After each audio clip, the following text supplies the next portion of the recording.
don't hurt me no more.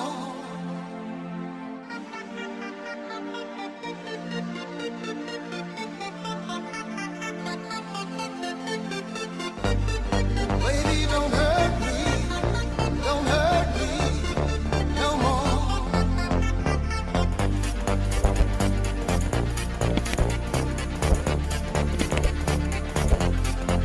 What is love? Don't hurt me.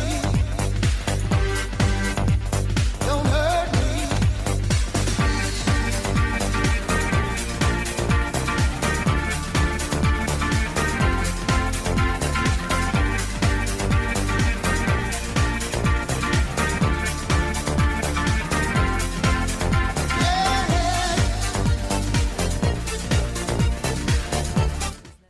Sam Vaknin descreve essa linguagem patológica dos narcisistas e psicopatas da seguinte forma: a linguagem é uma arma de autodefesa e ela é usada para repelir, esconder, escapar, evitar, disfarçar e falar para os outros, dar sermões.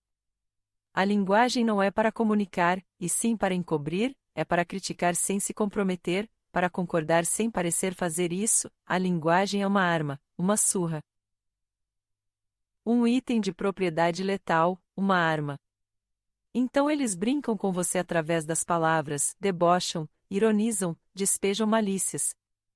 Eles não usam a linguagem como realmente deve ser usada, eles não usam para se comunicar com o mundo interno da outra pessoa, eles não usam para entender você, e você entender o mundo interno deles, para se conectarem mais profundamente, pela empatia. Isso não existe com eles. Pelo contrário, é para confundir, como um instrumento de poder, para confundir e eles se acharem superiores, porque você é apenas um adversário a ser vencido, porque a realidade que ali se apresenta, precisa ser combatida, fugir da verdade e de tudo que representa a verdade, porque dentro de um mundo imperfeito e caótico, eles não podem ter erros, porque a idealização do falso self é a defesa eterna deles, gerando culpa, vergonha tóxica e medo, que a vida cobra deles todos os dias em suas vidas.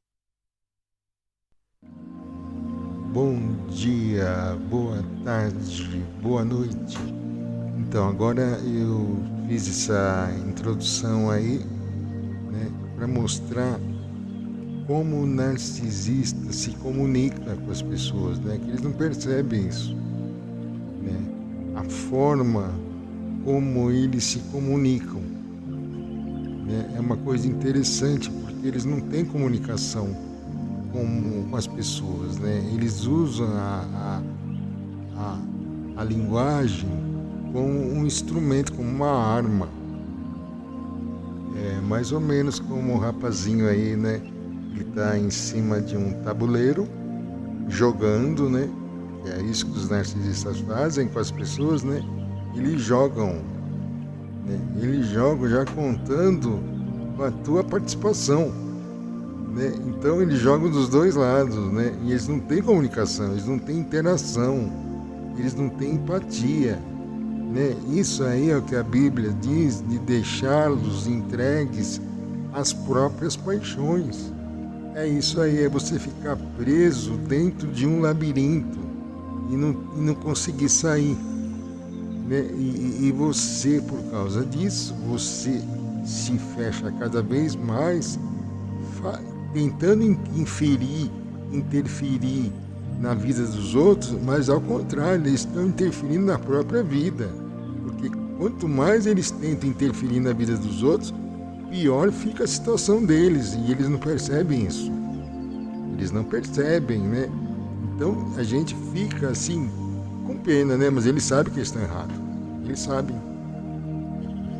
É só parar um pouquinho e pensar, ele sabe, quem está no erro sabe que está no erro, né? Se continua é porque está gostando, então, né, fica aí nessa situação.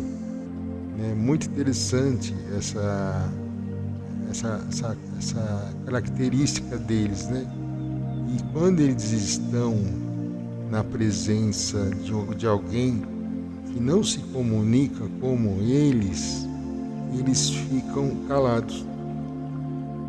Porque eles sabem, né, que tem diferença, né, entre uma comunicação empática, né, e a que não é empática, né? É muito interessante. Então a gente olha, né, e observa essa desconexão, né, da pesquisa que existe, né, entre os dois hemisférios do cérebro, né, que um é racional e o outro não.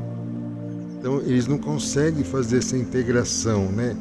Até porque tem uma ruptura aí, né? A parte emocional deles está sufocada, né? Eles vivem um falso self. Então, onde está a emoção?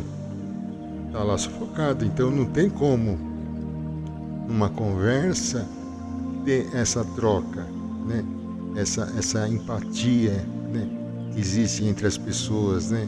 Eles não conseguem se portar assim, né? E isso é claramente visto no dia a dia. Todo mundo reconhece isso, só eles que não, né? Eles usam essa defesa forte, né? Dura, né? Então é difícil conversar com o narcisista porque eles têm essa questão da defesa, né? Eles precisam se tratar, mas eles não querem, né? Então a gente corta o contato, né, para não ter problema com eles, né? Porque eles querem o caos para poderem, né, colocar todo esse ódio para fora, né? E a gente não está aqui de saco de pancada, né? A gente não tem essa função, né? Quando a gente descobre que está dentro desse ciclo de abuso, a gente cai fora, correndo, a gente sai correndo, né? Não tem como ficar, não tem, né? E às vezes a gente fica por anos e anos e anos, porque eles pegam a nossa virtude e jogam contra nós, então a gente fica preso nesse abuso, achando que o problema está com a gente. Então eles criam toda uma situação que a gente fica envolvido de uma forma e o culpado somos nós, e a gente fica sofrendo nessa condição, sendo que nós não somos culpados de nada. Ao contrário, nós somos a solução, né? Mas eles invertem a situação e criam esse caos na nossa vida, e graças a Deus a gente saiu, graças a Deus. E estamos aqui com um canal no YouTube para poder falar isso. Com toda a paz do mundo, com todo o amor do mundo, né? Estou me recuperando? Estou me recuperando. Estou fazendo terapia? Estou fazendo terapia. Mas eu não quero o mal de ninguém. Eu quero o bem das pessoas que sofreram como eu sofri, né? E por uma graça divina, né, eu encontrei as pessoas certas que estão me ajudando hoje em dia, graças a Deus, né? Eu louvo a Deus todo dia por isso, né? Mas a gente está aqui firme, pronto para poder ajudar quem precisar da gente. Grande beijo, grande abraço, que Deus abençoe a todos.